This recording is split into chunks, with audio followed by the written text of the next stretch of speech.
ये पता नहीं क्या है, मेरे बाथरूम में निकले हैं ना ये। मुझको तो ये सांप ही लग रहा है, केचुए तो है नहीं। केचुआ होता है ना तो वो सिर उठा के नहीं चलता है, केचुआ ज़मीन पे ही रेंगता है। लेकिन ये आगे से थोड़ा सा ना इन्होंने अपना सिर उठा रखा है, मुंडी उठा रखी है, तो चल रहे हैं। और चल भी दूसरे तरीके से रहे हैं। केचुआ तो रेंगता है अपने आप को, और ये टेढ़े टेढ़े होकर चल रहे हैं। मुझे तो लगता है ये सांप के बच्चे आ गए हैं शायद। ये जो नालियाँ बनी होती ना हम लोगों की, उसमें से आए हैं। ये मुझे तो यही लग रहा है। ये जो हमारी नाली है ना, इसमें जो ये छेद छेद से हैं, ये इसी के पास थे, तो मुझे लगता है ये नाली से आ गए हैं। पता नहीं क्या है, बरसात में बस कीड़े बहुत। हेलो फ्रेंड, कैसे हैं आप लोग? आशा है सही होंगे, स्वस्थ होंगे, अच्छे होंगे। और मौसम देखिए आज भी ख़राब है। आज हल्की हल्की झड़ पड़ रही है ना, हल्की सी जो फुहारे सी होती है ना वो पड़ रही हैं, ज़्यादा कुछ नहीं है। और किचन में देखो कितना काम बढ़ा हुआ है। और अभी मैंने सन्नी और शिवांगी को भेज दिया है टहलने के लिए, क्योंकि सन्नी के लिए टहलने को कहा है मैंने। थोड़ा सा सवेरे को टहलना चाहिए, सब आना है। तो अब टहलने गए ये लोग ना, और मन्नू को छोड़ आए। 8 बज रहे हैं। देर से ही सही, अगर ये जाने लगेगा ना इस तरीके से तो ये भी सही है। तो तब तक मैं करती हूँ काम रसोई में ना, किचन को थोड़ा साफ़ कर लेते, जब तक शिवांगी आए उसका काम हल्का कर देती हूँ ना। इसीलिए मैंने जानबूझ के उसे भी साथ में भेज दिया है। अच्छा है दोनों बाहर थोड़ी देर ताज़ी हवा में जाएँ। बच्चे मानते कहाँ हैं आजकल ना, टहलना वहलना इन लोगों के लिए तो फालतू की बातें हैं। इन लोगों के लिए फालतू की बातें हैं। कैमरा गिर गया था ना, हाथ में से छूट गया, ट्राइपॉड टूटा हुआ, बहुत परेशानी हो रही है। तो ट्राइपॉड भी नहीं ला पा रही हूँ, क्योंकि हमारे यहाँ ना जो मेन बाज़ार है ना उसमें पुल बन रहा है। अब वो जो पुल बन रहा है ना, तो उसकी वजह से जो नीचे मार्केट है, पूरे जो मेन मार्केट है बरेली का, वो सारा ठप पड़ा है। उसमें जाने के लिए मार्केट में ना जो इधर उधर गलियों में या ऑन रोड हैं दूसरी तरफ जहाँ पुल नहीं बनना, वहाँ जाने के लिए ना रिक्शा तो अवेलेबल ही नहीं है। रिक्शा से जाओगे तो 2-3 बार रिक्शा करनी पड़ेगी, बहुत महंगा पड़ता है वो, और सूटेबल भी नहीं होता सामान के साथ ना। तो इसलिए जाना बिल्कुल बंद कर रखा है। सन्नी के साथ कभी जाते हैं इमरजेंसी में तो ले आते हैं, ट्रिपलिंग कर लेते हैं। अभी तो ज़्यादा यहाँ पे इतना अभी लागू नहीं हुआ है ना, तो ट्रिपलिंग कर लेते हैं, उसके बाद चले जाते हैं, सामान ले आते हैं। लेकिन बहुत ज़रूरी जो होता है वही लाते हैं, नहीं तो नहीं लाते। तो थोड़ी देर काम करते हैं, देखते हैं, पता नहीं हमारा पुल कब तक बनेगा, बाज़ार जा पाएंगे। तो इसी वजह से मेरा ट्राइपॉड नहीं आ पा रहा। तो चलिए बातें बहुत हो गए हैं, अब मैं बनाती हूँ सब्ज़ी। सब्ज़ी मैं बना रही हूँ आज चने की, सफ़ेद चने जो होते हैं ना उनकी सब्ज़ी बना रही हूँ। तो वो बना रही मैं लहसुन प्याज वाले रसे के चने। तो थोड़े से तो मैं इनके लिए बना दूँगी बिना आलू के, और अपने लिए हमने डाला है इसमें 1 आलू। तो बनने लगी है सब्ज़ी। देखिए मसाला भून रही हूँ, तो मसाला भूनने के बाद हल्दी मिर्ची धनिया डालूँगी, और उसके बाद डाल दूँगी चने, और मेरी चने की सब्ज़ी हो जाएगी तैयार। आजकल सब्जियां एक तो महंगी इतनी हो गई हैं, और ऊपर से बहुत कम हो गई हैं। तो तरकीब लगाते रहते हैं कि दालों से जो सब्जियां बनती हैं ना वो बनाने की कोशिश करने लगे। मैं तो सब्ज़ी इतनी महंगी हो गई। टमाटर को देखो कितना आसमान के भाव बिक रहे हैं। टमाटर बहुत महंगे हैं टमाटर इस समय, और ज़्यादातर तो सभी सब्जियां महंगी होंगी। शिमला मिर्च देखिए 200 रुपये किलो मिल रही है यहाँ पे। सवेरे भाव पूछ के छोड़ दिया था मैंने। बहुत महंगी सब्जी हो गई है भैया, पता नहीं कैसे गुजारा होगा। और मसाला हो गया मेरा तैयार, तो मैं इसमें डाले दे रही हूँ अब छोले, यानी चने डाले दे रही हूँ, और साथ में डाले दे रही हूँ आलू। ये बन जाएगी हमारी सब्ज़ी।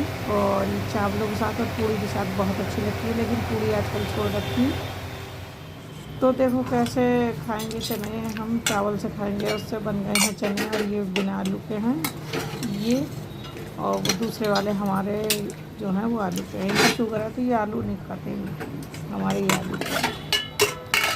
तो सब्ज़ी तो बना दी है, अब देखते हैं और क्या काम करते हैं। ये इस समय मैं कर रही हूँ अपना नाश्ता। तो मैंने शिवांगी से मना कर दिया है, मेरे को दे दो रोटी। और ये जो आप देख रहे हैं पिसे हुए लहसुन को ना और खूब भून के बनाते हैं, ये बहुत अच्छी चटनी होती है, बहुत टेस्टी लगती है दाल के साथ भी और किसी भी सब्ज़ी के साथ भी। तो चनों के साथ भी इसका कॉम्बिनेशन मुझे बहुत अच्छा लगता है। तो और प्याज है, हरी मिर्च है, और इसी के साथ हम खाएंगे अपना नाश्ता। क्यों भाग रहा है ऐसे? बाइक कहाँ है? कौन लाया ये बाइक?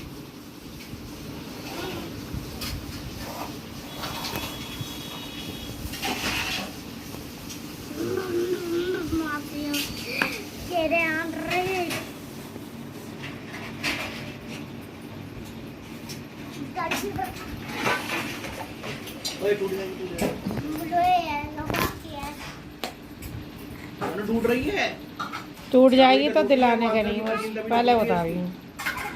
इस पर बैठते नहीं है, इससे बस खेलते हैं।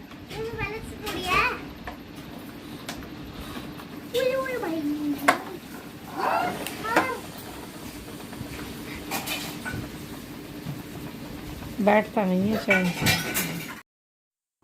तो ये मैं बनाने लगी हूँ कान्हा जी की ड्रेस। तो ये आप लोग देख रहे होंगे 30 इंच का कपड़ा है और दूसरी पट्टी जो है वो 7 इंच की है। ये इस तरह से मैं बना रही हूँ।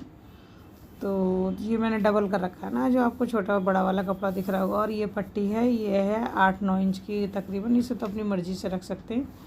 तो ये 3 पट्टी में देखिए बन जाएगी कान्हा जी की ड्रेस, और वो भी बहुत आसान तरीके से। तो वही बनाने लगी हूँ मैं। आप लोगों को अगर इस तरह से बनानी हो तो आप लोग बहुत आराम से बना सकते हैं। कान्हा जी के नाप के हिसाब से आप कपड़ा काट लें,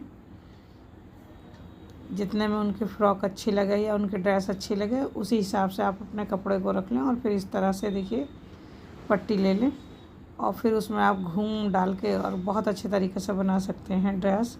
मैंने बना ली है तो मैं डिटेल में इसलिए नहीं दिखा रही हूँ, क्योंकि आप लोग कई बार देख चुके हैं मेरी बनाई हुई ड्रेसों को। तो ये देखिए, ये मैंने बनाया है एक जंप सूट, और ये जंप सूट कैसा लग रहा है बताइएगा। ये 5 नंबर के कान्हा जी का है। और ये जो ड्रेस बनाई है मैंने, ये भी 5 नंबर के कान्हा जी की है। तो ये मन्नू अपनी मैम के लिए लेकर जाएगा।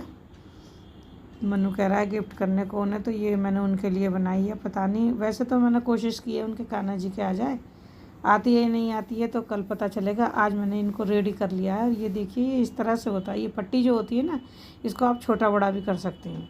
कान्हा जी अगर आपके थोड़े बड़े हैं तो इसको थोड़ा बड़ा कर सकते हैं, छोटे हैं तो छोटा कर सकते हैं। नीचे अंदर को खींच के इसे छोटा कर सकते हैं और फिर इसे बांधे देते हैं।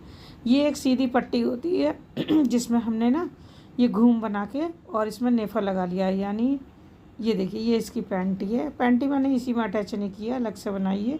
और ये उनके छोटे कान्हा जी हैं। मन्नू बता रहा था उनके छोटे कान्हा जी भी हैं, तो ये उनके लिए बनाई है। दोनों ड्रेसों में पट्टी ऊपर की जो लगाई है चोली में, तो वो इस तरह से लगाइए कि वो छोटी बड़ी हो जाएगी।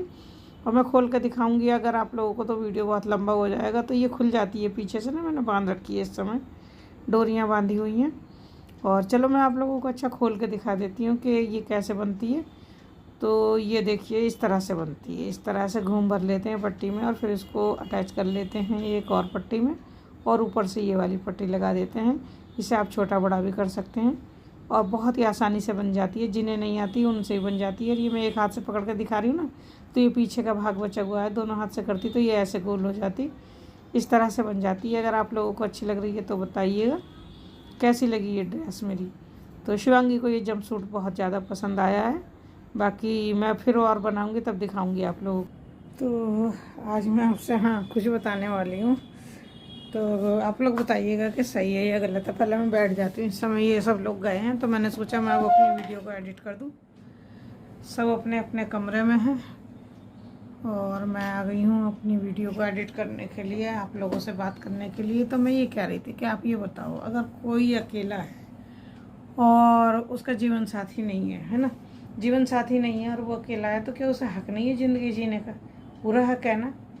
मैं तो फेवर करती हूँ, मैं तो सही बताऊँ। आप लोगों को कैसा लगता है, बुरा लगता है या अच्छा लगता है? मुझे बताना ज़रूर कमेंट करके कि अगर किसी का एक जीवन साथी है, एक औरत है, मतलब लेडीज़ है, एक आदमी है यानी जेंट्स है, अगर किसी लेडीज़ का हस्बैंड ख़त्म हो जाता है और किसी जेंट्स की वाइफ ख़त्म हो जाती है और वो लोग एक दूसरे को जानते हैं, पड़ोसी हैं, एक दूसरे के साथ उन्होंने अच्छा खासा टाइम देखा है, 10-5 साल गुजारे हों या 2-4 साल गुजारे हों, तो उसके बाद मान लो वो भी अकेले हैं और एक के परिवार में कोई हो और दूसरे के परिवार में कोई ना हो, तो क्या उन्हें हक नहीं है एक दूसरे के साथ ज़िंदगी गुजारने का?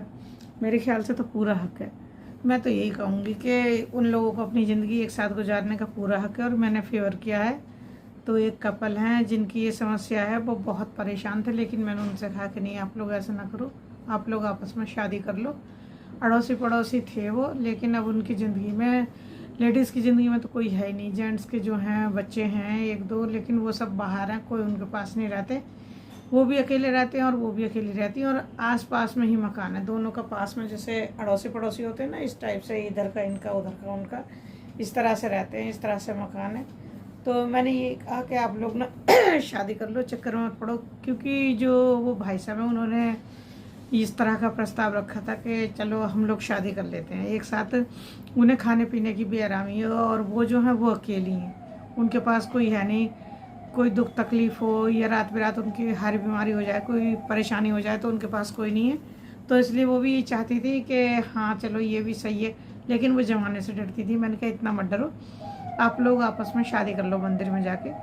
तो उन्होंने शादी कर लिया, बहुत बवाल मचा हुआ है उनके लिए, तो ऐसा नहीं होना चाहिए। यही मैं आप लोगों से भी कहूँगी और पूछूंगी कि यह सही निर्णय क्या उन्होंने ये गलत किया, आप लोग बताइएगा। आजकल किसी के पास अगर कोई नहीं है और वो अकेला है तो क्या उसे अपना दुख बांटने का हक नहीं है? अपने साथ किसी दूसरे की ज़िंदगी अगर संवर रही है तो संवारने का हक नहीं है? आप लोग मुझे बताइएगा कमेंट करके कि है या नहीं है, मैं सही हूँ या गलत हूँ, आप लोग मुझे ज़रूर बताइएगा। ये मिलते हैं अगले ब्लॉग में, तब तक के लिए टेक केयर, अपना ख्याल रखिए और अपनों का ख्याल रखिए और अपने आसपास का भी ख्याल रखिए। देखिए अगर कोई दुख में परेशानी में है और आजकल जैसे बारिश बहुत ज़्यादा हो रही है, अगर हो सके तो किसी गरीब की मदद कीजिए, जिनके खाने पीने की परेशानी हो या जो जिनके घर में पानी भरा हो, प्लीज़ उनकी हेल्प कीजिए।